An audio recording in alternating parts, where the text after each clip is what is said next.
I do want to just give you your typical, for those of you that aren't from here, this 10 days of the fair is like a completely different town. This will block off, you won't be able to, if you're coming from the north side of town, you won't be able to get to the building without going all the way around to Main Street or Severance. I forget about it every year. So try to give yourself a little extra time because the traffic's bad. Try to be a little more aware because there's a lot of people in town that aren't from here, and our town just, it becomes like a traffic chaos for this 10 days. So some of the things within that, there will be a lot of opportunities to work at the fair, shoot stuff at the fair. There's always something cool going on, nonstop, from ventriloquists to horse shows to chainsaw artists. So students often get a lot of opportunities to produce some cool content. For this next assignment, it'll be focus racking, a little more stage, not as great for live event, but it is still a cool opportunity. Who's not from here that hasn't experienced that craziness? I know like some of you guys are from Wichita, so you've probably at least been around it. Yeah. So just keep that in mind. We also be doing fair parking on Saturday and Sunday. If you would like to park here and walk over, we wouldn't charge you for that, but it's $20 a spot otherwise, and that goes to scholarships. So it's another part of, it's just a crazy 2 weeks. The whole time is always kind of makes the building a little insane. I don't allow parking during the week anymore because that should be reserved for you guys. But that doesn't mean people won't try to come in and park. So if someone's in the way taking up 3 spots with a huge truck, because that's always a scenario, we're right across from the ag spot, just let me know and we'll get it taken care of, hopefully. So any questions about that? State Fair is always a little insane, but it's also a lot of fun. I'm very glad it's only 10 days out of the year and not 10 weeks out of the year. But it does make for some really great footage. Many of our students that have got jobs at like KWCH and Cake, they get a lot of State Fair footage. It's just a great opportunity there for that. You will see KWCH parking around throughout the week. That is someone that we do have a little extra, but usually not more than like 3 or 4 vehicles. So we'll get through with that. I want to finish screening the last couple exposure projects, and then we're really fortunate. Jake Farrago is coming in. He's walking down here right now. He's in just for the rest of the day in town before he goes back to California, so I asked him to come speak to you guys. But I'd like to get you rolling on to this first. And please ask him a lot of questions. He has experience from all the way pre-production and writing all the way through post-production and visual effects. And then we produced a project together this summer where Jaden was his assistant the whole weekend, I guess. It was really like a week's worth of work in 3 days. So he brings a lot of experience from all over the place. He does a lot of traveling too, so he has a lot of interesting stories to tell. But please be please ask questions. It's your opportunity to, any chance I can have a guest lecturer, I will often push a lecture of my own if I can get someone in to share their experiences with you. I think you hear enough from me anyways, right? Callie, Adam, and Owen. Oh, sorry, I haven't pulled up. How quickly it takes for me to just get lost into that. Do either of you want to volunteer to go first, or are you excited? You have yours? Oh, okay. Make sure you get it turned in, because I can't grade it if I can't find it. Yeah, just make sure it's public, Owen, and then we can check it out. There shouldn't be a problem.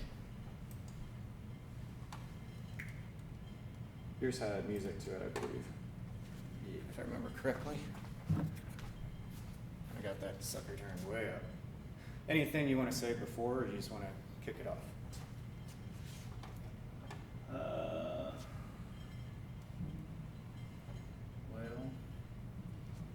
it is what it is. I made corrections after I turned it in to make it look a little different, but send it and we'll go from there. Yeah, we'll watch it, we can discuss it briefly.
I feel like that came right out of CSI. So that's cool. So you dabbled with some color grading and some music, which was extra, but I think it feels like you've got that tone that you were probably going for.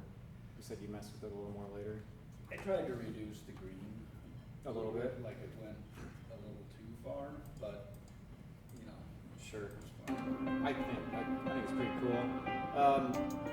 Obviously, we were just focused on getting proper exposure because the next assignment is focus racking. So you can't think about racking focus to item if you don't have information on the screen that's not legible, being too dark or too bright. So that's really what we're looking for. But I think you went for this moody feel that I think is pretty cool. Questions, comments from you guys? Or any shots that you want to stop at?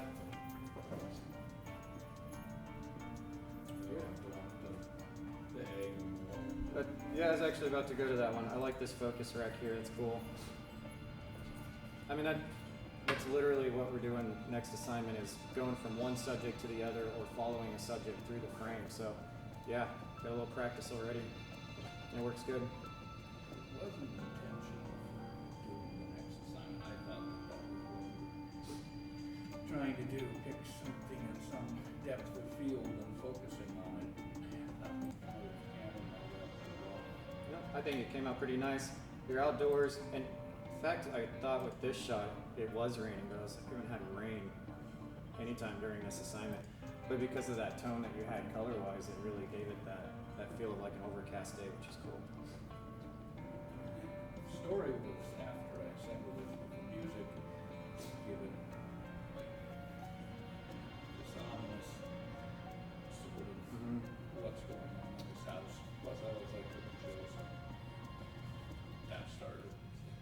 Well, kind of like the barbecue project, you all start with 70 clips that are the same. Some of you are in this class now, so you may not have experienced it yet. But what people do with those 70 clips from a marketing piece all the way through a horror movie trailer, that comes into that editing, that comes into the pacing of the clips, the music, the graphics, and the color.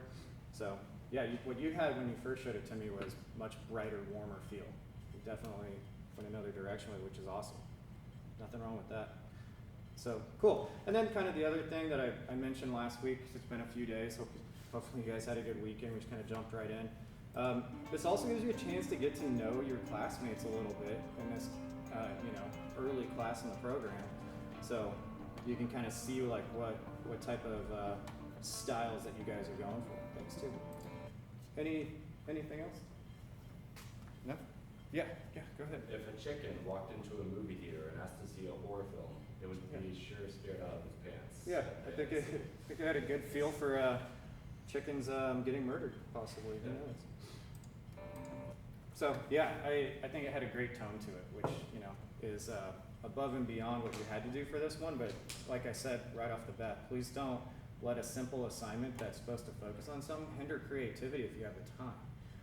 I do like to remind students, especially in post 1, if you've taken compositing with Blair, you don't always have time to do a bunch of motion graphics when we're just assembling clips. So keep in mind what time you have, but yeah, no, you did great. Yeah, good job. Good. I know we're a little sleepy from vacation, but something ominous to kick us off doesn't hurt. Cows? Any thoughts, or do you want to come up? It kind of started as a story, but it didn't end up as a story, so yeah. That's okay. That's all right. My envision was a story, but yeah, no. I always say it either comes out way better or way worse, or maybe different, but it never comes out exactly the way it was when you're like on a long drive and you had this thing in your head, or when I'm mowing, I have like crazy ideas and then I get in and start producing with friends. But one of the things that's cool about film and the media production industry is collaborating, starting off with an idea and seeing where it ends up based on the other creatives around you, or where you changed during that project even. So you didn't have sound in yours, I don't believe, right? Okay.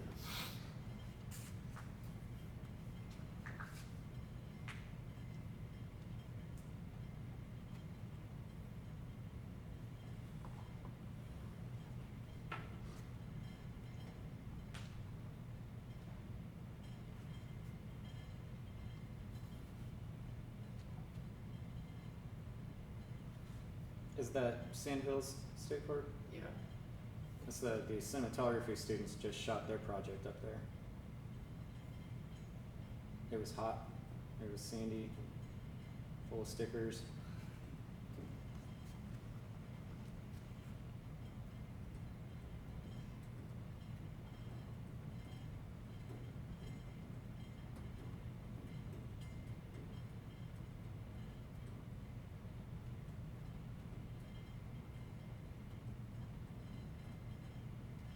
Fire always makes for a really nice practical element for lighting.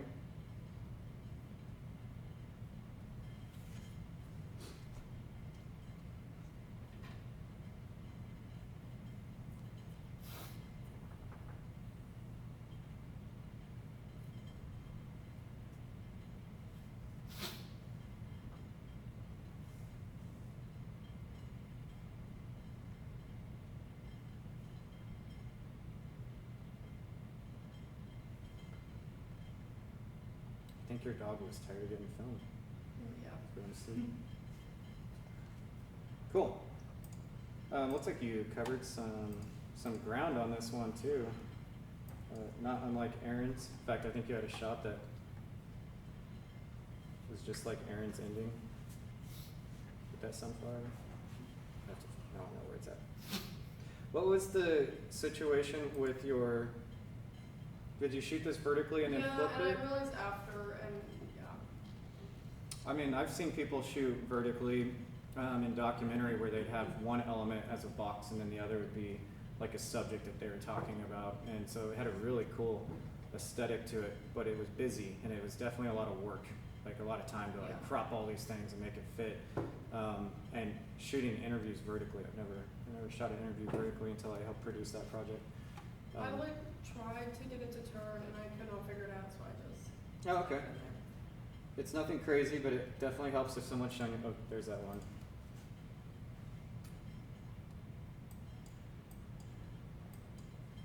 So as we talked about throughout, and I know kind of beating a dead horse at this point, but a lot of larger depth of field outside, more stuff's in focus so that your aperture is closed down a little bit, let less light in, but it also extends that focal point or that focus. Kind of same thing there. Like this is a great example of that. I can tell without looking too hard that the grass, and this monitor over here is a little sharper, but I can tell that the grass is in focus all the way down to, I can see almost detail in the house because it's just such a larger depth of field. Do you remember what you were at when you were doing that? I don't remember. Yeah, that's okay. And then when we go to the apple, such a soft depth of field. So we have little water droplets in focus, but look how soft it is just right on the other side. This is great when you're wanting to isolate one element, like a coffee cup, a remote control, a gun, something important that you don't want the audience to be distracted by the things around it. You just want them focused on that apple for that moment. So it gives that, it helps keep your audience's attention in one place or another. Anything from you guys? Is that where you're from? No. No, that's not your home? Okay. What was it, Tampa? Yep. And then the fire department, always really cool to get out and work with things in the community. We've shot with the local fire department the last couple years and the police department and a lot of nonprofits. These are great people to reference you. They're great for your reel. When I was a student here, we were constantly just filming college projects. Wonderful to do that. Lots of unique experiences here at the college. But it's really good to get outside of what your comfort zone is and just go talk to that barbershop, see if you can do a quick project on them, and go talk to this nonprofit, see if you can help them out. And that'll really help push out your experience, your network, all of that. Get you a better portfolio, so when people are looking at your stuff, it's not, like my portfolio is just a whole bunch of college events leaving here and things that me and my friends did. I wish I got out to the state fair more and the Cosmosphere and the nonprofits and made those kinds of connections. And if you're not from the area and you're curious in that, we've had a lot of students that weren't even from not just the region, but not even from the country. I'm more than happy to try to connect you guys with something in your interest level. Cool, anything else? Anything from you guys?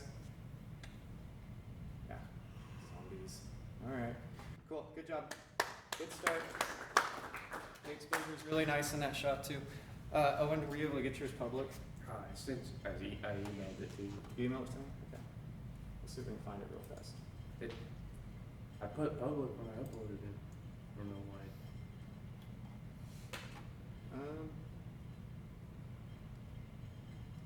It's hard to say without seeing it. We may have to look at it after class and just see what's going on.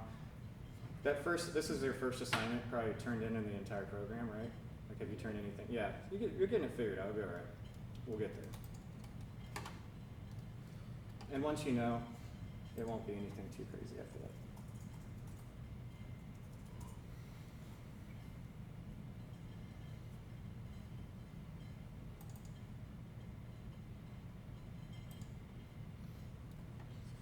Cool. Anything you want to say before we jump into it? I knew you were into sports, I assume so. Well, this is like the first time that I actually took my camera out and about, so it's basically just a glorified slideshow. I didn't get a whole bunch of. This is really the only video shot that I got. And I think I misunderstood the assignment pretty. That's all right. We'll watch it at least half of it and get an idea. And it's. Let me put it to you this way: it's kind of like handing a 3-year-old a calculator. You know, like he gets it, he doesn't really get it. You know. No, that's why we're starting. The exposure's not bad on that.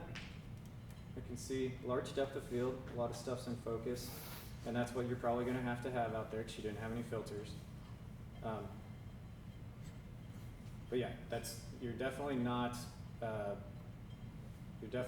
out there for not knowing much about a DSLR. That's why we start just simple with the exposure. So.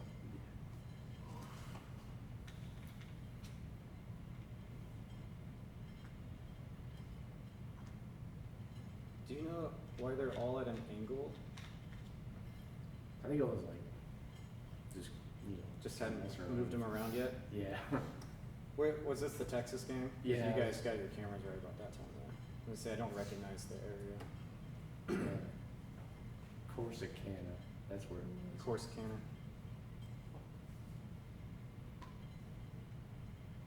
So some of it's soft focus, but that's what the next project's more about that.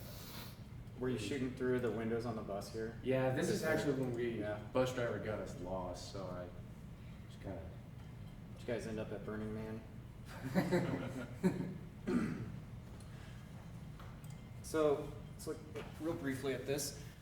So we can see right here, all the way in the turf right here, that's sharp. All the way up to here, I can see like lines in, I think, netting or something. So you were probably at like a 20 or more to have that much.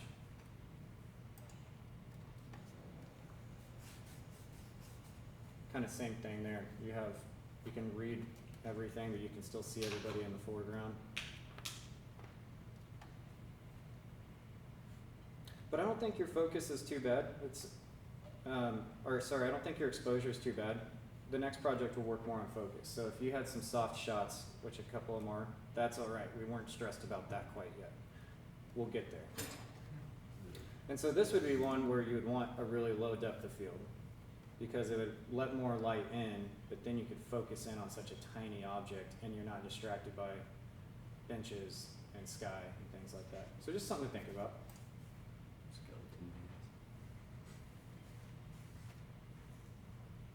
You guys have a lot of like pre-game because once the game starts, you have to work, huh? Yeah, that was kind of how yours was too. Like we went through. And it's cool you guys get to go on these trips for work. I think that's awesome. You get to do a lot of traveling. So here's where I would say the exposure is a little bright, and I couldn't tell you how the clouds were that day if it was overcast or not. But you see how it's so white.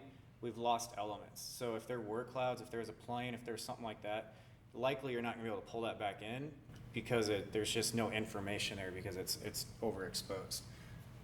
But that is a difficult thing to balance sometimes. That's why we start with that first. So you can kind of see the clouds through here, and I doubt your monitor will see it. I need to get that thing calibrated a little better. But keep shooting and you'll see. I don't know why they're all like this one's not at an angle. Just have to see how you're doing it before I can help you more. Granted, like I just said, it looks a little worse on the TV than it does on a 5K Retina when you're editing on something like this. So, It looked a lot better on camera. well, and as Adam and I talked about that too, that you don't want to trust the displays too terribly much. They're not the best. They certainly aren't the most expensive displays. That's why a lot of these monitors take an HDMI and get out to another monitor.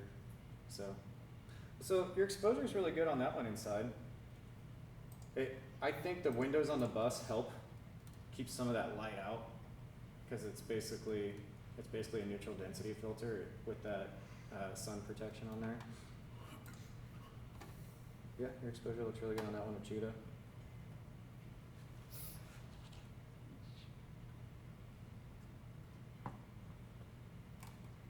Yeah, cool.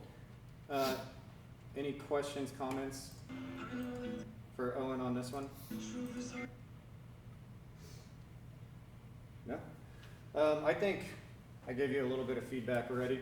I think it's just one of those things, you gotta keep putting it out. You're still getting acclimated to a new job and a new program, and now assignments being turned in a certain way, and then we're talking, DSLRs the next day. So we're throwing a lot at you by the time September hits. And so, yeah. Nothing wrong with with where we're at with this. Cool, good job. So what I'd like to do now, you do have a new assignment. We'll go into way more detail Thursday. We'll spend the entire 90 minutes discussing it. Some of you are already dabbling with what we're going to do with moving the focus through the frame, or just making sure you have very accurate focus.